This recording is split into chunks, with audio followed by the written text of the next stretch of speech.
Sir நேத்து audio launch நிகழ்ச்சியில வினோத் பேசினத எப்படி சார் நம்ம புரிஞ்சுக்கிறது?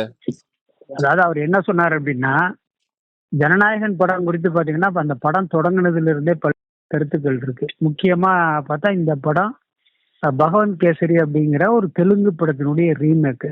அப்ப எல்லாரும் இந்த படத்தை பத்தி என்ன நினைச்சிருப்பாங்க அப்படின்னா, இது ஒரு வழக்கமான மசாலா படம் அப்படிங்கிற ஒரு எண்ணம் தான் எல்லாருக்கும் இருக்கும்.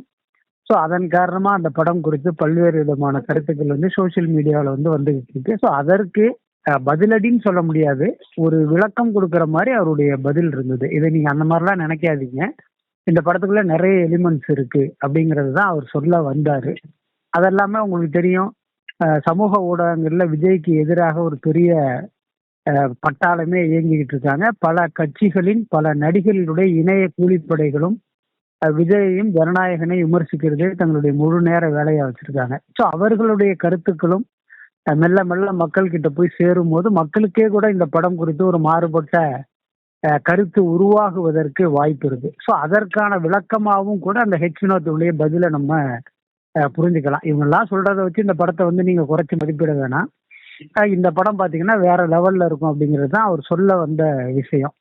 அதெல்லாம உங்களுக்கு தெரியும், இப்ப இன்றைய இளம் இயக்குநர்கள் அட்லியா இருக்கட்டும், லோகேஷ் கனகராஜா இருக்கட்டும், இன்னும் பல இயக்குநர்கள் பாத்தீங்கன்னா ஒரு பெரிய ஹீரோவை வைத்து படம் எடுக்கும் போது அவர்கள் அந்த நடிகருடைய ரசிகர்களாக தங்களை அடையாளப்படுத்திக்கிறத நம்ம தொடர்ந்து பாக்குறோம்.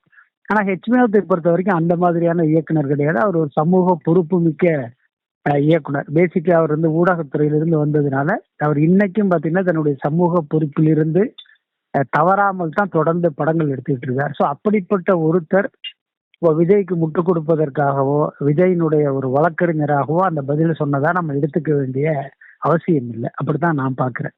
மற்ற இயக்குநர்களை கம்பேர் பண்ணும்போது வினோத் அந்த மாதிரியான ஒரு இயக்குனர் இல்ல, ஒரு சாஃப்டான டோன்லயே இருப்பாரு, மக்களுக்கு கருத்து சொல்ற மாதிரி தான் இருப்பாரு. பட் இதையெல்லாம் தாண்டி அவர் சொன்ன இந்த பதில் எல்லாமே இது ஒரு பராசக்திக்கு சிவகார்த்திகேயனுக்கு சொல்ற மாதிரியா தான் ஒரு விஷயமா தான் இருக்கு.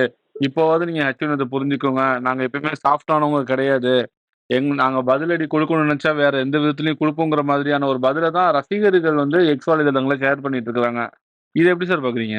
நீங்க யோசிச்சு பாருங்க, விஜய் இருக்கிற உயரம் எவ்வளவு, சிவகார்த்திகேயன் எந்த இடத்துல இருக்காரு அப்படிங்கிறத பார்க்கும் போதே உங்களுக்கு தெரியும். சிவகார்த்திகேயன் விஜயினுடைய போட்டியாளர் இல்லை, விஜயும் சிவகார்த்திகேயனை போட்டியாளராக நினைப்பவர் இல்லை அப்படிங்கிறத நம்ம புரிஞ்சுக்கலாம். இன்னொன்னு, ரசிகர்கள் சொல்ல போனா ஆர்வ கோளாறு, அவர்களுடைய ஆர்வ மிகுதியில் இந்த மாதிரியான ஒப்பீடு, அதுக்கப்புறம் இவருக்கு எதிர் இவர் அவருக்கு எதிர் இவர் அப்படிங்கிறத ஒரு ரெண்டு கேரக்டரை முன்னிறுத்தி சண்டை போடுறது அவர்களுக்கு ஒரு பொழுதுபோக்கான விஷயம் தான். அதனால அதை நம்ம அவ்வளவு சீரியஸா எடுத்துக்க வேண்டியதில்லை. எல்லாத்துக்கும் மேல விஜய் சிவகார்த்திகேயன் நிச்சயமாக தன்னுடைய போட்டியாளராக நினைக்க மாட்டார். அப்படி நினைச்சிருந்தா இதுக்கு முந்தைய படமான கோட்ல அந்த துப்பாக்கியை அவர் கையில கொடுக்குற காட்சியிலேயே அவர் நடிச்சிருக்க மாட்டாரு. என்ன காரணம்னா, துப்பாக்கி அவர்கிட்ட கொடுக்கறது அப்படிங்கிறது ரசிகர்கள் கிட்ட வெறுமனே அது துப்பாக்கியை கொடுப்பதாக மட்டுமே கன்வே ஆகாது. தன்னுடைய நட்சத்திர நாற்காலியே அவர்கிட்ட ஒப்படைச்சிட்டு போறதா தான் ரசிகர்கள்கிட்ட கன்வே ஆகுங்கிறதெல்லாம் தெரிஞ்சுதான் அந்த காட்சியிலே அவர் நடிச்சிருப்பாரு. அப்ப சிவகார்த்திகேயன் தன்னுடைய போட்டியாளர், தன்னுடைய எதிரி அப்படின்னு விஜய் நினைச்சிருந்தா நிச்சயமாக அப்படி ஒரு காட்சியிலே நடிச்சிருக்க மாட்டாரு.